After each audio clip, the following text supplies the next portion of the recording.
You're listening to an Anazao Ministries podcast. What if the creator of Family Guy created Star Trek as well? Well, guys, good news. We're talking about Seth MacFarlane's The Orville, which is essentially Family Guy's version of Star Trek. It's not animated. It's not Family Guy. It's the same creator, a lot of the same humor. It's going to be a fun topic. This is Systematic Geekology. We are the Priest to the Geeks. I am Joshua Knoll, and today I am here joined by a very special guest that we met through a Catholic Geeks Facebook group, Alyssa Courtwright. Alyssa, welcome to the show. Thank you for joining me. Thanks for having me. This is my first time doing a podcast, so I'm excited. Yeah. So, listeners, just give her as much grace as possible, which, always do that for me. So recently I've been geeking out on a lot of stuff. I started watching The Inside Job on Netflix. It's like a weird animated, like all the conspiracy theories are real is basically the premise of the show. And it's just so silly. It's fun for me. Alyssa, did you have anything that you've been watching, geeking out on other than today's topic? Actually, I've been watching a lot of Star Trek: The Next Generation lately because I had not seen any Star Trek. And so I was kind of like, I guess I should check it out. So I started watching the Next Generation series. Yeah, that's most people's favorite. And for some reason, the one I have the hardest time getting into. I love Deep Space Nine. It's probably that. And then like some of the newer ones, I like Strange New Worlds. It's like that one. And then the cartoon that they do.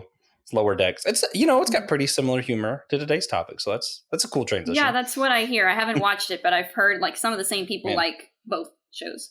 Yeah, it's pretty amusing. I highly recommend it, but I'll save that for my recommendations later. Well, I'll say the same thing.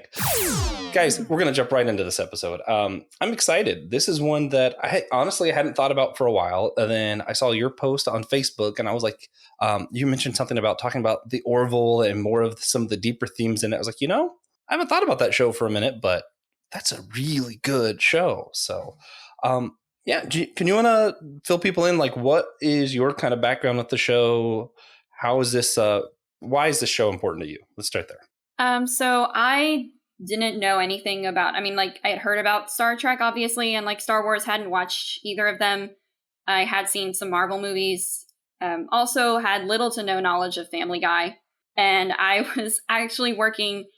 I live in Louisiana, but I was working in Florida on the Disney College program, and there was a hurricane about to hit. So I was like, I need to download some stuff to my tablet in case the power goes out and I have nothing to do. And so I was on Disney Plus and just kind of like ran into this by mistake. And I looked at like the premise and it was like a captain of a starship is assigned with his ex-wife. And I'm like, oh, that sounds kind of like interesting. So I started watching, wasn't really sure about it for like the first 2 episodes. And then I was hooked on it by the 3rd one. Yeah. I was surprised that Disney picked it up. Because I don't remember where I first saw it, but I did not first see it on Disney Plus. And I was like, why does Disney have this? I guess maybe it was like one of those things Fox owned or something. It was. It used to be Fox, and then I don't know if Disney like bought it out or got the rights or something. I'm not sure. Yeah, that makes sense. Yeah, Disney, I think they bought all of Fox except for Fox News. They were like, we don't want that. Can't say I blame them. So, okay. What you kind of touched on the description kind of is like this captain gets paired with his ex-wife. It is a comedy, and it's really funny how they kind of play that part of almost like sitcom style of like she cheated on him with some kind of weird alien or something, and then like all these years pass and this kind of like agreed upon with her and somebody else we'll let him back into Starfleet because he kind of went into some depression, became a terrible captain, and she's like, I can get him back there. So she kind of goes behind people's back a little bit and they end up, randomly paired or something. I forget like what the excuse is, but they end up paired together and having to do this thing as her being his co-captain, pilot, whatever. Obviously, he's not thrilled about it. And hijinks pursue. Lots of like what's funny is like I don't love Family Guy itself like that. For some reason, the humor just doesn't sit right with me in that show. But then it's the same kind of humor in this, but I like it a lot better. Probably because it's more fits in the context of sitcom. Yeah, and it's not just a straight comedy either. Like they have serious moments and then they do have episodes with like higher stakes. So that might be why if it's better, it's not just only that. Yeah, yeah. Well, like I'm thinking of like one of the gags I've seen recently is like one of the why can't I remember his name? The man who gets pregnant who's laying an egg. Mortis. Yeah, yeah.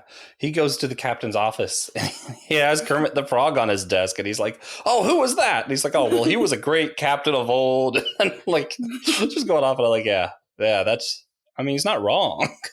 No, yeah. Yeah. Pretty amusing stuff. Which Bortus, we'll get to that later, but Hmm. um they are a species that are only male, and then he lays an egg that hatches as a female.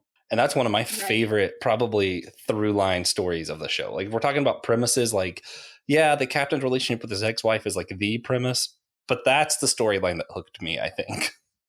Yeah, it was actually. That's the episode that I was watching, and I was like, oh, this show can be serious, and I actually do like this show, and I am rooting for the main characters. Which before, like the first Yeah. about 2 episodes, I was like, this is just so, I don't know if I'm going to keep watching this. This is kind of weird. Yeah. Yeah, it was. So what stood out to you as like weird? Why did you hesitate at first? I hesitated because honestly, the whole cheating storyline, to be completely honest, I was like, oh, captain and ex-wife, that sounds kind of interesting. And then I turned on the first episode and I was like, oh, that's why they got divorced. Okay. I'm not sure if I like that or if I can actually sympathize with her as a character, like at all. And then episode 3, they all Yeah. kind of started being like, oh, I actually like these characters. And even she started to be a little bit more like, oh, well, she's making some good points about like the situation with Bortus. Yeah. Yeah, and it's one of those like especially when your first introduction to a character or something like that, it's so easy to Yeah. be like I'm anti that character, you know? Yes. But I think in the long run you kind of come around to her like you're like, okay, Yeah. maybe she just made a mistake. I don't know why they decided that's the first thing we needed to see from her, but Yeah. okay. Yeah. Um which is interesting, especially if they're talking about like marriage, divorce, and all that. From the Catholic perspective, is a lot different than I think the secular world. Kind of, it's kind of like, Yes. yeah, it's a You're bigger married for deal. life. You're married for Yeah, life, basically. I mean, you made a vow and you can't break it. But then you're still like, according to the Catholic Church, even like divorce is not like it's frowned upon, but it is like you can still do it. But then after that, you can't get remarried because in God's eyes, you're still married to that person. yeah.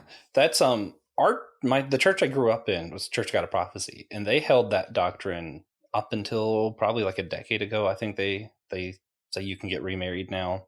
I actually attend a Lutheran church now, but so I don't even know what their stance is on that. But yeah, no, I know one big difference between the Catholic and I believe Orthodox as well, as opposed to some of your Protestant churches, is marriage is actually a sacrament, right?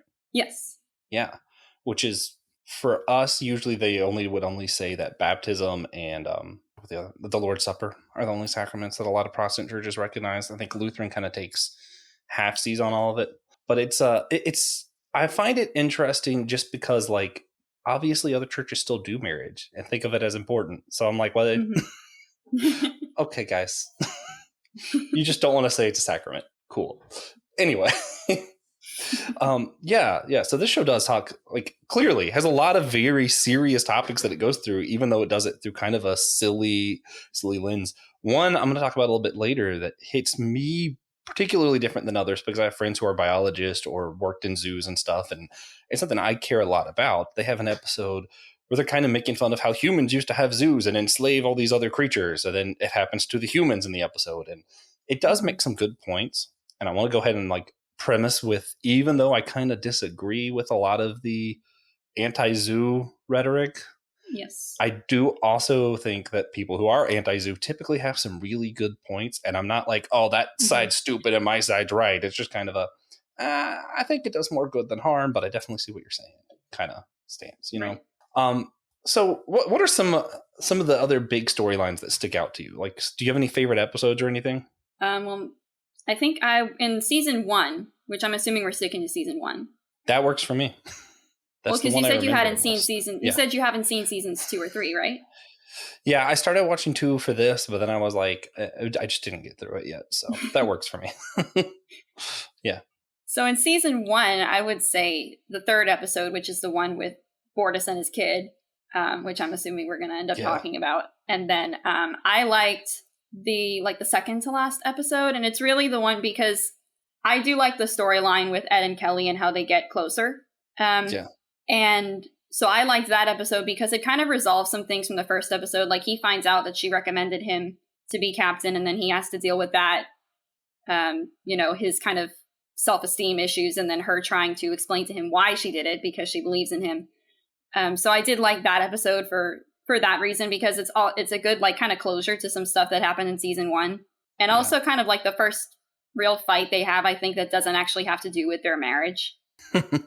Yeah, I got tired of the same fight over like I do understand it. It's not that I wasn't sympathetic. Like, yeah, by all means, dude, still be pissed about that. But I am a little tired of hearing about it. Yeah. So what the first fight outside of the one about their marriage, what was their first fight? What do you mean? Which fight are you talking about? Oh, I mean the one in like the second to last episode of season 1, he like fights with her because he doesn't like that she kind of went behind his back and recommended him, and feels like he didn't get the position on his own. And she's basically, her position is, but we all help each other. And I helped you because I know what you can do. So it was just kind of interesting to see their relationship when they're not talking about stuff that happened in their marriage, and more like their relationship to each other as people. Yeah. Or as like, I guess it's not called Starfleet in this, but as like fellow crew members. Yeah. Like it has such Star Trek vibes that I just think of it as like, oh yeah, this is Starfleet, and that's the Enterprise. I'm like, it's not, Josh, stop. But yeah, no, I mean, it's interesting because I kind of get both sides on that. Like, yeah, you absolutely want to recommend someone you have faith in, regardless of your past of them. Like, that's what you should do. But also, man, wouldn't it suck to find out like the reason you got your job is because your ex-wife kind of had to recommend you? It's like, oh, that sucks, dude. But I don't know. I still think she did the right thing in that situation. Yeah, I mean, I think she did too. But like, it was just interesting to see them talking about that instead of something else. Yeah, for sure. All right, so what about did you have any? Well, you already talked about the zoo storyline that stuck out to you. Yeah, the zoo, and then of course the egg. Honestly, I like all of the parts of why do I have such a hard time with his name? Bortus? Bortus, yeah, Bortus. Yeah, I liked like how serious, how he is like Klingon kind of guy, and he comes in and he's just like straight faced. I have to have these weeks off. I'm laying an egg. It's like, what? So, it's like this very masculine war kind of culture. And he's like, I'm going to have to take a maternity leave, basically. And then I think one of the other crew members, which is funny because, which I think this is just an intentional part of Star Trek. In Star Trek, Starfleet, kind of like everybody's understanding of one another, kind of has some kind of knowledge of one another's race. And you don't get a lot of the what I would consider more human nature of things. It kind of shades everything as like a hopeful light. So I like that in this, he takes like maternity leave, and one of the human males is like, I bet I couldn't get 3 weeks to go lay an egg. There's like, yeah, you don't lay eggs, dude. But I thought that was pretty funny too. Like every part of that story, because like they played it where it was funny. It was definitely amusing that this very masculine guy is like, I have to lay an egg. Yeah. But at the same time, they didn't shy away from like the serious conversations of like gender and what does this mean for their kind? What does this mean for their culture, perhaps? It's hard to have a very, that kind of like overly masculine culture. And then here's a female. What do you do with that? That has to change your entire culture, right? Right. Yeah. Yeah. What as far as Bortus's storyline with the child in season 1, what stood out to you in their storyline that you thought was cool? What stood out to me really was the conversations about like kind of moral relativism and natural law, because they don't have religion. They've established that very clearly, that they don't have religion. So I thought it was kind of interesting how they try and figure out, where do we draw the line between right and wrong? And it kind of looks to me like that could be one of the pitfalls of like having no religion, is that you're like, how do we tell what's good and bad, what's right and wrong? Like they know what it is, but they're having a hard time explaining it. And then they're also trying to figure out, how do we prove this to somebody who's so different, who doesn't think, that it is right and wrong? Yeah, and that's one thing really interesting. So, Gene Roddenberry, the creator of Star Trek, was very atheist, wanted no religion in Star Trek. Yes, And that's then what I Deep heard. Space Nine happened and was like, yeah, here's religion anyway. And I find it really interesting that Seth MacFarlane is doing his kind of version of Star Trek, his like parody, I don't know what you want to call it, satire or something. And also is like, yeah, no religion. He's kind of very anti-religious. Mhm. And to see how like you struggle with these moral questions, especially in his side, because he's not doing what Star Trek did of painting this hopeful future. He's painting like realistic future almost. Like these are how humans would act in these situations. People cheat on each other still. We still have questions of gender of all this. And it's like, yeah, you don't really see good answers without some kind of framework. I mean, it's what's best for humankind, what's best for alien kind. I mean, all of it is relative if you take away the God part, right? Right.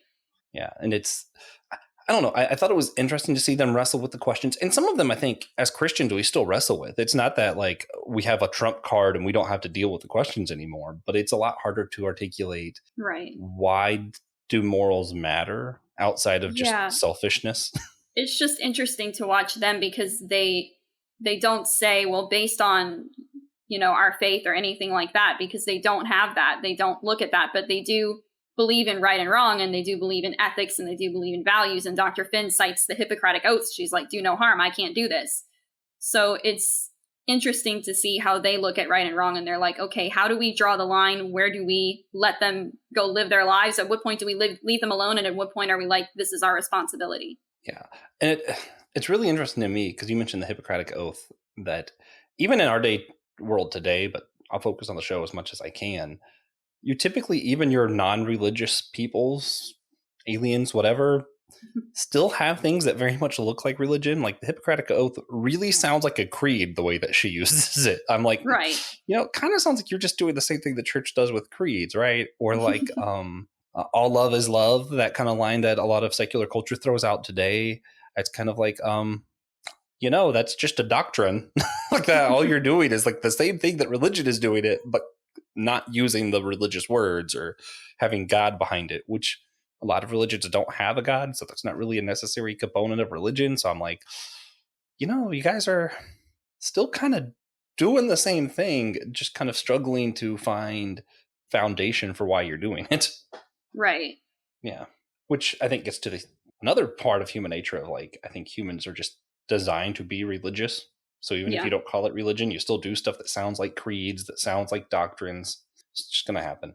Okay. I know we're getting to a lot of deep conversations, but back to the show. How would you rate this? Because I know you seem pretty positive of the show overall, even though the first couple episodes were iffy. If you had to go like 0 to 10, where would you put this?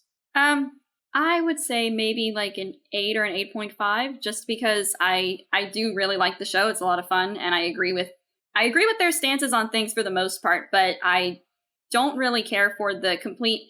I understand if somebody is an atheist, but I don't really care for the complete contempt for religion that he shows sometimes in some of his comments. I didn't really like that. And then some of the language, honestly, I could do without, but I'm just not used to watching that kind of thing. But mostly the religion thing. And then there are sometimes, especially when he gets more into like season 3, there are a couple of things that I definitely disagree with. And it's just kind of like, it's not painted like it was in season 1 where let's explore it. It was more like, this is this, that is that, and that's the end of it. Sometimes it is, but in season 3, it's more like he's visibly critiquing one part of society, and that's usually the part of society that I'm in. So if that makes any sense. Yeah, no, I get that. I think pretty highly of the show overall too. Especially because, I've, like you said, I've mostly only seen season 1, but it does a pretty good job at still leaning into satire and also kind of holding on to the let's explore, let's see what things are actually about and have the deeper conversations, which it's hard to use satire and still have that exploration thing, because satire is typically just used to make fun of something. So I thought they handled kind of balancing the two pretty well in the first season. So I think 8. I think 8's good. It's definitely a show that I enjoyed that I would watch again. But I wouldn't put in it's like one of my favorite shows. I'd still probably rather watch Mando. But that's just me. It's definitely one of my favorite shows by this point, but I would still like The only reason I'm taking points off is because of what I mentioned. Yeah. I mean, that's fair. It's always one of those, like, there are some shows that can do really well at talking about stuff you don't agree with and it's still being enjoyable. Then there are shows where it's like they're kind of making fun of you and it's like, hard to get past that sometimes. I know I really like South Park, but there's definitely a few episodes that I'm like, yep, can't sit with that one. But that's fine. Anyway, so we've mentioned before, the creator kind of hates religion and yet still talks about a lot of topics that we do care about as religious people. Yes. So sometimes they might answer it the same. Sometimes they might answer some of these things a little bit different. Just kind of want to touch on a few of those.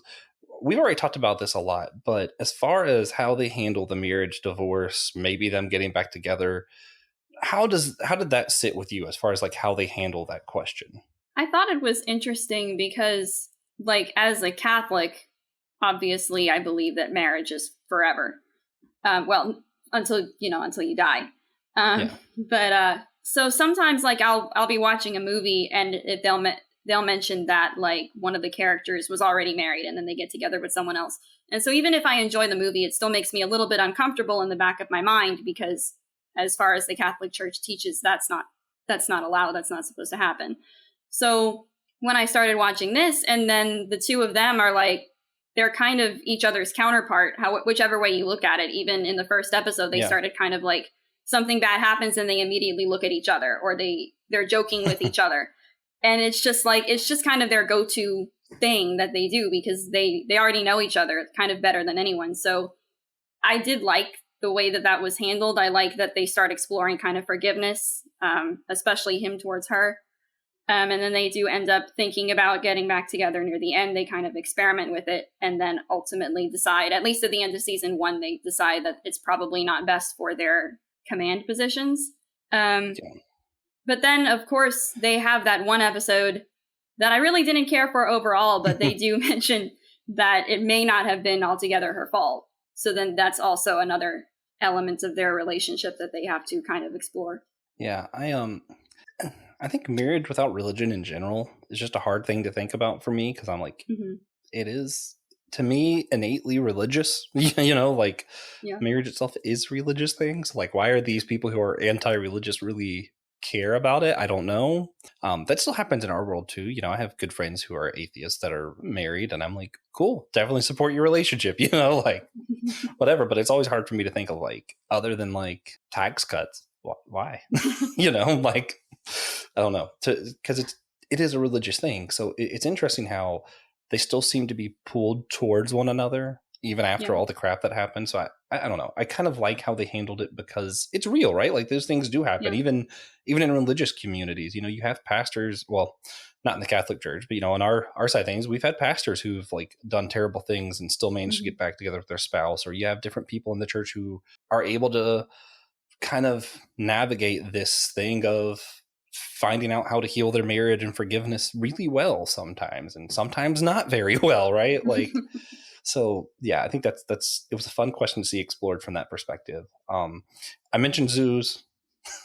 It was kind of interesting. I don't know. It just felt like sometimes some of the episodes, I'm just like, they are almost forgetting that they're divorced. Sometimes it feels like they're almost acting like a married couple still, even in the way they talk to each other, both good and bad. It just feels like they fell back into their old relationship almost.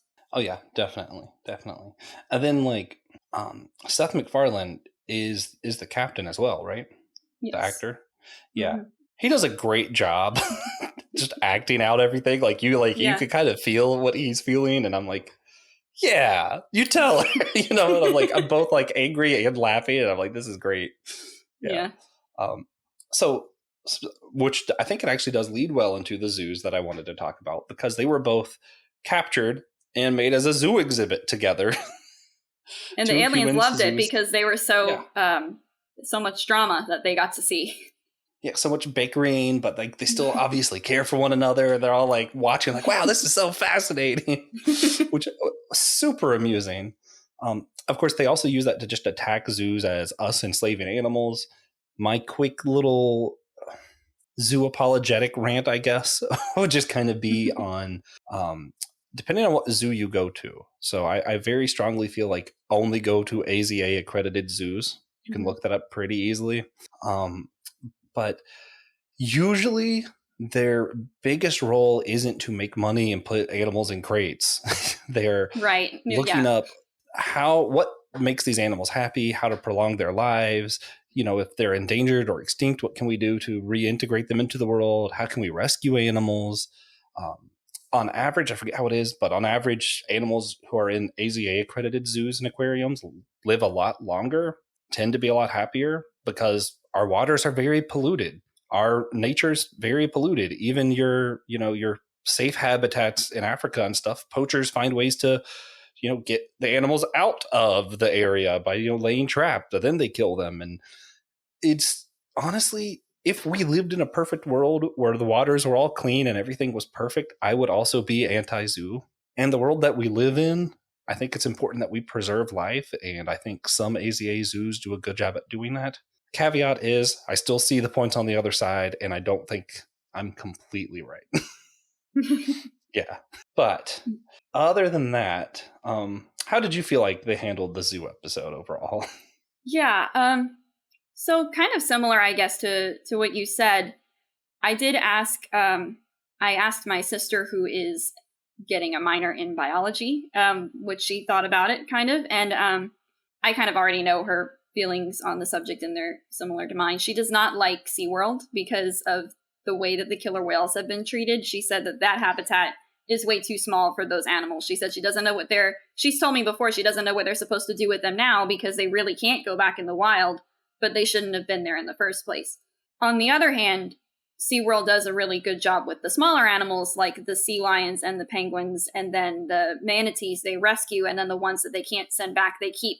So it should be done, I think, more like that. If there's an animal that a lot of the time zoos have animals that they rescue and they can't send back. So they shouldn't be back in the wild, that it's not good for them, but they also need to pay attention to the habitats. And then also, like, SeaWorld used to have polar bears, but they looked miserable all the time. And then eventually they just died from they didn't know how to handle them. They were too big, and they were in Florida. So that was a very bad, Yeah. They were in like an air conditioned building, but it's not the same as being outside. Like zoos in Canada have polar bears who live very long lives because they're in their natural habitat and they're just being cared for, and they're happy.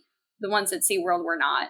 Yeah, which SeaWorld's always an interesting one because they are AZA accredited.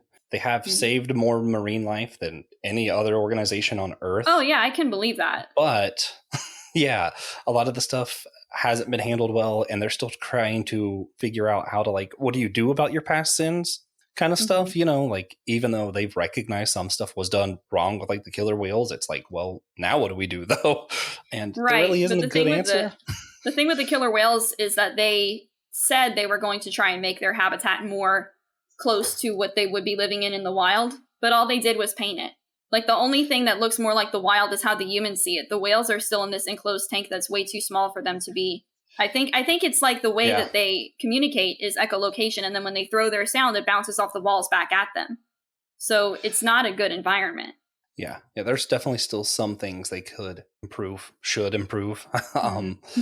Yeah, but it's, and that's across the board. That's usually the thing with the zoos, and even, some churches, it's even if I like a lot of what you do, there's always going to be something that I'm well, yeah, let's not do that. That's kind of awful, maybe even evil. Let's not. Yeah, I'm not going to go too much further on that one, but I did like how the episode did kind of paint a picture of what it's like when creatures do have too small a habitat or when they're not cared for correctly. I think if more people actually cared about what it took to be AZA accredited and what any of this meant, we could have better zoos, and I would prefer that. And then there's also this whole other aspect of there was a younger female, I can't remember her name, younger female who took the lead as captain for this episode. Oh, so yeah, Laura. Yeah, you got to see her first exploration. And I'm always a big fan of young female heroes for whatever reason. I love Miss Marvel. I love Spider-Gwen. I'm yeah, this is great. Yeah. And then what they did for the trade at the end, that was what was funny. That was funny. They replaced the exhibit. Yeah. With a giant TV hooked to reality TV, our time reality TV. So they're watching they just traded them the whole archive of reality television, that was very funny. Yeah, no, it was good. I was trying to remember the one. It was like The Bachelor. They were watching The Bachelor. Oh, I don't even know what show they were watching, but they were going through like the list, and they're like keeping up with the Kardashians. Yeah, like, what is this? These animals are crazy. And like, it's our best exhibit ever. And humans are crazy, especially on reality TV. So we've talked about the storyline, but I'm curious as far as like with Bortus having the first female, for me, it gets on a lot of things. How toxic overly masculine culture can be. But then B, I also thought of like, what if we just had a third gender born one day? Like, how do we even how do you make sense of that? There's just a whole new thing. But the thing is, they even say later in the episode, it's really not the first female. Oh yeah, that's right. They haven't had them. They just don't. I don't know, but they just don't like. I don't know. To me, it's like it's kind of like the Taliban if they figured out how to do gender surgery. I don't. Yeah. Like, they just don't like the female sex. So they just get rid of them. I don't know, but I mean, like, because Bortus's mate tells him later, "I was born female," and didn't realize that until. Oh. Yeah, in the episode. Yeah, Clyden you're says, right. Yeah. So that kind of gets back to even like A, toxic masculinity, and then B, also some of your transgender surgery kind of stuff too. It's like they're kind of getting into both of those at once. Man, that's dicey. I almost feel like they didn't really it's almost like the transgender thing was not an afterthought, but like they picked something that both sides would agree is wrong. Like, you don't perform a gender surgery on an infant. So they made that very clear, because they didn't anger either side. They were like, okay, everyone should agree this is wrong. And then that was the plot. To me, it was kind of more of the conflict was, how do we now deal with somebody's culture that believes that this is right? And how do we stop it without losing our alliance with them, kind of? Yeah, because it's not the same thing as like some of the transgender arguments in our time. It's not, what does the person feel like they are? It's, no, we just simply don't like females. That's really all pretty much. Yeah. So. And I don't know, I don't know what you've seen of season 2, but in seasons 2 and 3, the whole Mocklin storyline does get continued. So you see the Mocklins again, and there are some new plots that get introduced that are pretty interesting. I don't mind spoilers. You kind of want to fill everybody in on what happens. All I'm going to say is there are more females born than they care to admit. Interesting. They just don't like females. They say that their society is heavily industrialized, so they don't believe that females, they think females are too weak to survive, so they just change them all to male. So they act like, a female born is such a surprise, but it's like the government is just kind of keeping it quiet. Like, everybody kind of knows, there's a gender surgery that if you have a female, that's what you're just supposed to do. But they act like it's a rare thing, and it's not really as rare as they're painting it. So that's a whole nother layer. And that's such a fascinating concept. And I don't know, sometimes I like things like that are like really exaggerated forms of problems that we occasionally do have. Because I think there is often where we overstress the importance of masculinity in our culture, but never to that level. So it's easier to criticize that. Yeah. And then they also had at that, near the end of the episode, the other female, Havina, who they got to come testify in the trial. I almost forgot about her. That's man, wild storyline. I do need to finish this series. Do they finish the storyline? Do they have like a nice ending to it? Of Topa? Yeah. The baby? Yeah. Yes. Okay. Cool. So I will just wait. So were there anything else as far as I know they talk about a lot of stuff, like cancer culture, the morality of war, moral relativism we talked about before. Is there anything else you wanted to touch on before we wrap this up? I liked the cancel culture episode. I thought that was really funny and a little bit scary at times, but it was just like, he has to go on an apology tour, and he goes on this show that's almost like The View, and it's like he has to get them to believe that he's sincerely sorry, and it's just, it feels a lot of the time like what happens in our own day. Like, somebody says something on social media, they get canceled, and then they have to go apologize and do this, that, and the other thing, and then And it was funny. They have a line in there. They're like, they're more sympathetic if you're talented. So can you like sing or dance or anything like that? Yeah. And it's true, right? Like, Yeah. I honestly, I think one of the most fascinating, like real life versions of that story is like James Gunn and how like we all thought he was going to be canceled and Disney already fired him. And then like he kind of did an apology tour basically. And now he's like not only forgiven by Disney doing Guardians 3, but he's going to be like the head of DC universe. And I'm like, oh, weird. We all thought you were going to be canceled a couple years ago. Good thing you're talented, I guess. Oh man. Yeah. Yeah, no, that's and that's not great. And this is something I think that talking to I hate to do the both sides isms, but cancel culture, I don't like it. I don't like that these kind of things happen. And if you're more talented, it's kind of more okay. Obviously, that's kind of evil. I don't love that. Yeah.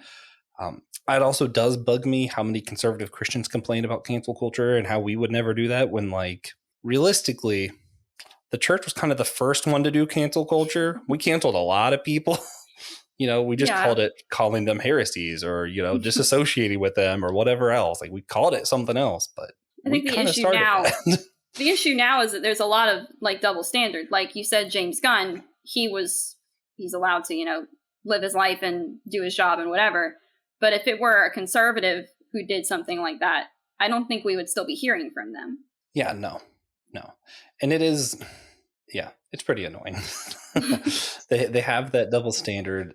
The episode was funny because it's like the punishment is correction, meaning you get a lobotomy. I mean, like you're kind of you're a mental vegetable for the rest of your life because you did something stupid or you didn't believe what they believed. And it could be something really big and it could be something really small. And it's just fun. Like it's the upvote, downvote. I saw somebody in a comment once call that, oh, that's the Death by Reddit episode. Yeah. Which is kind of true. kind of accurate. The scene where like Alara has, without knowing it, she's wearing a hat from like a certain region of the planet or whatever. And somebody's like, like basically telling her she's appropriating his culture. And then they're going to do the same thing to her if she doesn't take it off. Yeah. That stuff annoys me. Well, one double standard that happens to work in my favor, and it's not even a double standard, it's just kind of a random weird one. So there's the chop and chant that you do to cheer for Florida State Seminoles started there. It started by the Seminole tribe because the Native American tribe is like closely associated with the school. I'm a big fan of the school. So we get to do all that. We have a lot of fun. Other teams like the Braves and the Chiefs took up that same chant and movement and everything from our team because they thought it looked like so much fun.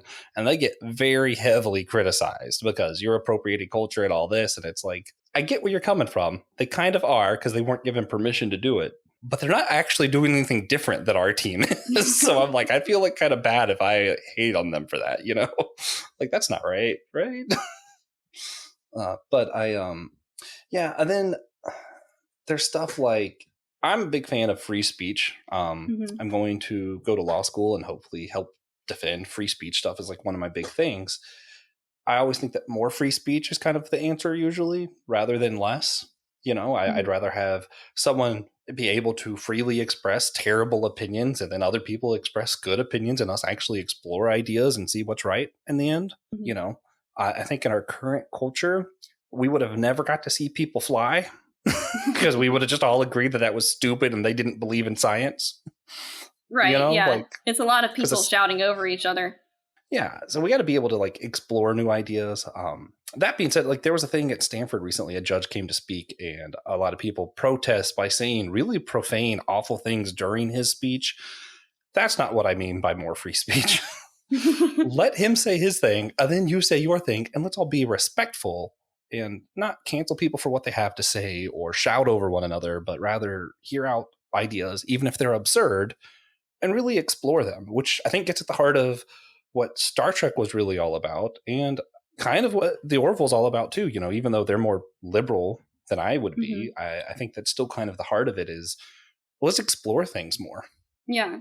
It's interesting when they take a problem and they kind of look at it from both sides or not even two sides, sometimes multiple sides. And they're trying to figure out, what's right, what's wrong. And at what point do we get involved?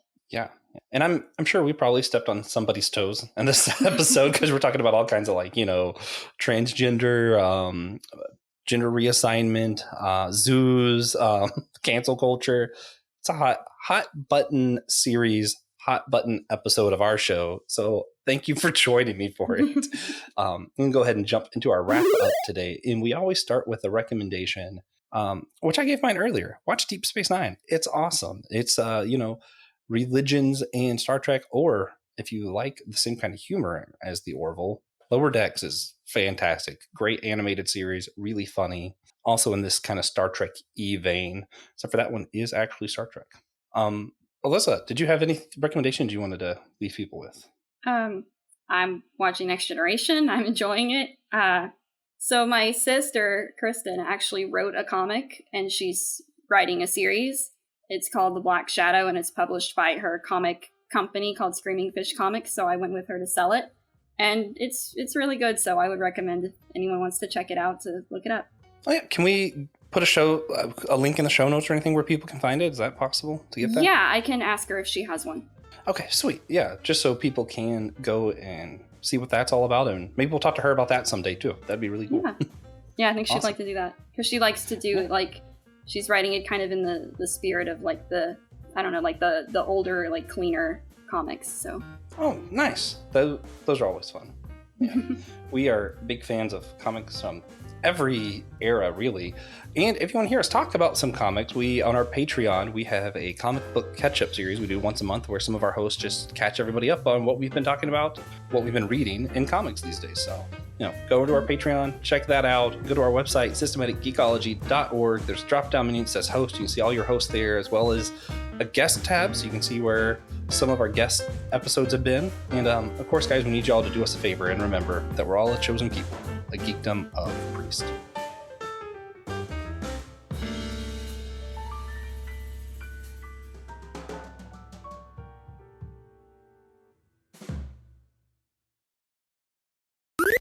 This was an Anazao Ministries podcast. If you enjoyed this show and would like to learn more about our network, be sure to check out the Anazao Ministries podcast network.